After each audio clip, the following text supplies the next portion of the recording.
ನಮಸ್ಕಾರ ಸ್ನೇಹಿತರೆ, KCET and neat ಅಪ್ಡೇಟ್ಸ್ಗೆ ಸುಸ್ವಾಗತ. ಓಕೆ, ಈಗ ಕೆ ವೆಬ್ಸೈಟಲ್ಲಿ ಬಂದುಬಿಟ್ರೆ ಈಗ ಯಾವುದೇ ಥರನಾದಾಗಿ ನಮ್ಮ KCET ಆ್ಯಂಡ್ ನೀಟ್ಗೆ ಸಂಬಂಧಪಟ್ಟಾಗ ಯಾವುದೇ ಥರನಾದ ಒಂದು ಕೂಡ ಒಂದು ನೋಟಿಫಿಕೇಷನ್ ಬಂದಿಲ್ಲ.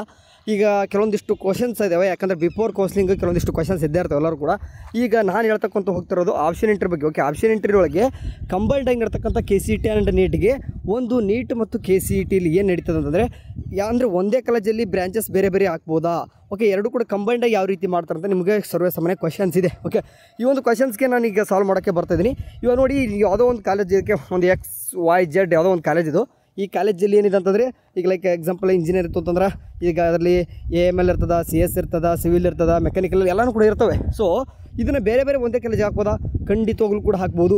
ಬಟ್ ನಾನು ಹೇಳೋದೇನಂತಂದರೆ, ನಿಮಗೆ ಯಾವ ಬ್ರ್ಯಾಂಚ್ ಬೇಕು ಮೊದಲು ಆ ಬ್ರ್ಯಾಂಚನ್ನು ಮೊದಲು ಎಲ್ಲನೂ ಕೂಡ ಫಸ್ಟಿಗೆ ಹಾಕ್ಕೊಂಬಿಡಿ, ಎಲ್ಲನೂ ಕೂಡ ಮೊದಲು ಹಾಕ್ಕೊಂಬಿಡಿ, ಲಿಸ್ಟ್ ಔಟ್ ಎಲ್ಲನೂ ಕೂಡ ಮಾಡಿಕೊಂಡು ಆದ ನಂತರ ಅದೇ ಕಾಲೇಜೇ ಬೇಕಾದ್ರೆ ಬೇರೆ ಬ್ರ್ಯಾಂಚು ಕೆಳಗಡೆ ಕೊಡೋರು. ಅಂದರೆ ಮೇನ್ ಬೇಕಾಗಿರೋದು ನಿಮಗೆ ಕೋರ್ಸ್. ಓಕೆ, ಯಾವ ಬ್ರ್ಯಾಂಚ್ ಬೇಕು ಅನ್ನೋದು ಮೇನು. ಓಕೆ, ಬ್ರ್ಯಾಂಚ್ ಆದ ನಂತರ ಕಾಲೇಜ್ ನೋಡ್ಕೊತೀರ.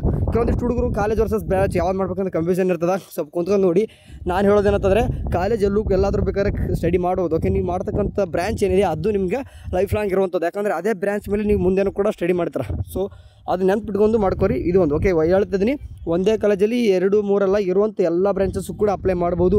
ಬಟ್ ನಿಮಗೆ ಯಾವುದು ಬೇಕು ಕರೆಕ್ಟಾಗಿ ಮೊದಲು ಆ ಬ್ರಾಂಚಸ್ನ ಅಷ್ಟು ಕೂಡ ಮೊದಲು ಬ್ರಾಂಚಸ್ ಬೇಕಲ್ವ ನಿಮಗೆ, ಮೊದಲು ಬ್ರಾಂಚಸ್ ಹಾಕೊಂಬಿಡಿ. ಇಲ್ಲ ನಿಮಗೆ ಕಾಲೇಜ್ ಮೇನ್ ಬರ್ತಾರೆ ಅಂತಂದರೆ ಕಾಲೇಜ್ಗೆಲ್ಲಿರುವಂಥ ಎಲ್ಲ ಕೂಡ ಕಾಲೇಜಲ್ಲೂ ಕೂಡ ಎಲ್ಲ ಬ್ರಾಂಚಸ್ ಹಾಕ್ತಾರೆ ಅಂದರೆ ಹಂಗೂ ಕೂಡ ಹಾಕ್ಬೋದು. ಓಕೆ, ವರಿ ಬೇಡ. ಓಕೆ, ನೆಕ್ಸ್ಟ್ ಇದಾದ ತಕ್ಷಣ ಕಂಬೈನ್ಡ್ ಆಪ್ಷನ್ ಎಂಟ್ರಿ ಅಂತ ಹೇಳ್ತಾ ಇದ್ದೀವಿ ನಾವು ಅವಾಗಿಂದ ಕೂಡ. ಈಗ ಲೈಕ್ ಎಕ್ಸಾಂಪಲ್, ಇವಾಗ ನೀಟಲ್ಲಿ ಯಾರೆಲ್ಲ ಕ್ವಾಲಿಫೈ ಆದವರು ನೀವು ಮೆಡಿಕಲ್ ಅಂದರೆ ಮೆಡಿಕಲ್ ಇರುವಂಥ MBBSನ ಪೋಸ್ಟಿಗೆ ಪ್ರಿಯಾರಿಟಿ ಕೊಡ್ಕೋಬೋದು. ಅದಾದ ನಂತರ BMS BDS ಅಂತ ಏನಿದೆ ಅವನು BDS ಕೂಡ ಕೊಡ್ಕೋಬೋದು, BMS ಕೊಡ್ಕೋಬೋದು. ಅದಾದ ನಂತರ ಇಂಜಿನಿಯರಿಂಗ್ ಕೊಡ್ಕೋಬೋದು. ಅಂತಂದರೆ ಏನು ಹೇಳ್ತಿದ್ದೆ ಅಂತಂದರೆ, ಕಂಬೈನ್ಡಾಗಿ ನಡೆಯುವಾಗ ಎಲ್ಲನೂ ಕೂಡ ಒಮ್ಮೆಲೆ ಆಪ್ಷನ್ ಎಂಟ್ರಿ ಮಾಡ್ಬೋದು. ಬಟ್ ಅವ್ರು ನೋಡುವಂಥದ್ದು ಪ್ರಿಯಾರಿಟಿ ಒಳಗೆ ನಿಮಗೆ ಮೊದಲನೇದಾಗಿ ಯಾವ್ದು ಕೊಟ್ಟಿದ್ದಾರೆ ಅದನ್ನು ನೋಡ್ತಾರೆ. ಅಂತಂದರೆ ಕ್ವಾಲಿಫೈ ಆದ ತಕ್ಷಣ ನಿಮಗೆ ಮೆಡಿಕಲ್ ಸೀಟ್ ಸಿಗುತ್ತಂತಲ್ಲ, ನಿಮಗೆ ಗೊತ್ತಿರುವಾಗೆ ಅದರದ್ದೇ ಆದಂಥ ರ್ಯಾಂಕ್ ಮತ್ತು ಮಾರ್ಕ್ಸ್ ತೊಗೊಂಡಿದ್ರೆ ಮಾತ್ರ ಸಿಗುತ್ತದೆ. ಅದೊಂದು ನೆನ್ಪಿಟ್ಕೋಬೇಕು.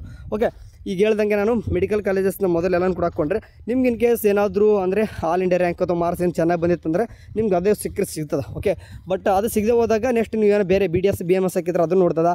ಅದೇನಾದರೂ ಸಿಗದೆ ಹೋದಾಗ ಅದು ಕೂಡ ನಿಮ್ಗೆ ಮಾರ್ಕ್ಸ್ ಚೆನ್ನಾಗಿ ಬಂದಿಲ್ಲ ಅಂತಂದರೆ KCET ರ್ಯಾಂಕ್ ಮೇಲೆ ಅಂತೂ ನೀವು ಬೇರೆ ಬೇರೆ ಹಾಕ್ಕೊಂಡಿರ್ತಾರೆ ಕೆಳಗಡೆ. ಸೊ ಈ ರೀತಿ ಮಾಡ್ಕೋಬೋದು. ಇಲ್ಲ ಬರ್ತಾರೆ ನೀಟಲ್ಲಿರುವಂಥ ಯಾವುದು ಕೂಡ ಸಿಗೋದಿಲ್ಲ, ಸುಮ್ಮನೆ ಹಾಕಿ ಆದರೆ ಏನು ಮಾಡಬೇಕಂತಂದರೆ ನೀವು KCETಲಿ ಬರುವಂಥ ಕೋರ್ಸಸ್ಗಳು ನಿಮಗೆ ಇಂಜಿನಿಯರಿಂಗ್, ಅಗ್ರಿಕಲ್ಚರ್, ವೆಟರ್ನರಿ ಈ ರೀತಿಗೆ. ಓಕೆ, ನರ್ಸಿಂಗ್, ಫಾರ್ಮಸಿ ಎಲ್ಲನೂ ಕೂಡ ಹಾಕ್ಕೋಬೋದು. ಓಕೆ, ಕಂಬೈನ್ಡಾಗಿ ಅಂತಂದರೆ ಏನಂತಂದರೆ ಮೆಡಿಕಲ್ಲು ಒಮ್ಮೆಲೆ ಆಪ್ಷನ್ ಎಂಟ್ರಿ ಮಾಡಿರಿ, ಇಂಜಿನಿಯರಿಂಗು ಆಪ್ಷನ್ ಎಂಟ್ರಿ, ಇಂಜಿನಿಯರಿಂಗ್ ಅಂತಂದರೆ ಎಲ್ಲ ಕೂಡ KCETಲಿ ಬರುವಂಥ ಎಲ್ಲ ಕೋರ್ಸಸ್ ಕೂಡ ಒಮ್ಮೆಲೆ ಆಪ್ಷನ್ ಎಂಟ್ರಿ ಮಾಡಿರಿ ಅಂತ ಹೇಳ್ತಾರೆ. ಆ್ಯಂಡ್ ಸೀಟ್ ಅಲಾಟ್ಮೆಂಟ್ ಮಾಡೋದು ಒಂದು ಅಂದರೆ ನಿಮ್ಗೆ ಇನ್ ಕೇಸ್ ಇಂಜಿನಿಯರಿಂಗಲ್ಲಿ ಯಾವುದೋ ಒಂದು ಅಲಾಟ್ಮೆಂಟ್ ಆಗ್ಬೋದು, ಅಥವಾ ನೀವು ಏನಾದರೂ ನೀಟಲ್ಲಿ ಮಾರ್ಕ್ಸ್ ಚೆನ್ನಾಗಿ ತಗೊಂತಂದರೆ ಈಗ ಅಂದರೆ ಮೆಡಿಕಲ್ ಸೀಟ್ ಅಲಾಟ್ಮೆಂಟ್ ಆಗ್ಬೋದು. ಬಟ್ ಒಂದಾಗುತ್ತೆ, ಎಲ್ಲನೂ ಕೂಡ ಅಲಾಟ್ಮೆಂಟ್ ಆಗಲ್ಲ. ಓಕೆ, ಇದಿಷ್ಟು ಸರ್ವೇ ಸಾಮಾನ್ಯ ಕ್ವಶನ್ ಇತ್ತು. ಸೊ ಹಂಗಾಗಿ ಮಾಡಿದ್ದೀನಿ. ಆ್ಯಂಡ್ ಇಬ್ಬರಿಗೂ ಕೂಡ ಸ್ಲಿಪ್ ಕೂಡ ಬರ್ತದೆ. ಮತ್ತು ನೀಟ್ಗೆ ಬೇರೆ ವೆರಿಫಿಕೇಷನ್ ಸ್ಲಿಪ್ಪು ಮತ್ತು KCET ಬೇರೆ ವೆರಿಫಿಕೇಷನ್ ಸ್ಲಿಪ್ ಇರಲ್ಲ, ಒಂದೇ ಸ್ಲಿಪ್. ಓಕೆ, ಅದರ ಮೇಲೆ ಕಂಬೈನ್ಡಾಗಿ ನಡೀತದೆ. ಓಕೆ, ಇನ್ನೂ ಕೂಡ ವೆರಿಫಿಕೇಷನ್ ಸ್ಲಿಪ್ ಸ್ವಲ್ಪ ದಿನದಲ್ಲಿ ಬರ್ತದೆ. ಬಿಟ್ಟಾಗಿ ಹೇಳ್ತೀನಿ, ಚಲೋ ನೋಡ್ತಾರೆ. ಟೇಕ್ ಕೇರ್, ಬಾಯ್.